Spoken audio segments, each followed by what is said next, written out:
اب رخ کرتے ہیں ڈیرہ غازی خان کا، جہاں ABC نیوز کے بیورو چیف غلام یاسین راہی کی رپورٹ کے مطابق commissioner Dera Ghazi Khan division doctor ناصر محمود بشیر کی زیر صدارت لوڈ ایکسل مینجمنٹ کا اجلاس منعقد ہوا، جس میں اہم فیصلے کیے گئے۔ کمشنر ڈاکٹر ناصر محمود بشیر نے کہا ہے کہ وزیر اعلیٰ پنجاب مریم نواز کے احکامات پر DG خان ڈویژن میں لوڈ ایکسل مینجمنٹ کے لیے سختی کی جائے گی۔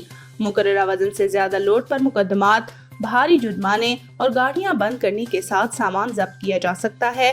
اہم شاہراہوں پر گاڑیوں کے مطابق مقررہ وزن کے بارے میں آگاہی بورڈز کے ساتھ وزن چیک کرنے کے جدید آلات نصب ہونے چاہیے اور اوزان کے تمام کانٹوں کو Punjab load axle management system پر رجسٹر کرایا جائے۔ تمام سرگرمیاں حکومت پنجاب کے ڈیش بورڈ پر اپلوڈ کی جائیں۔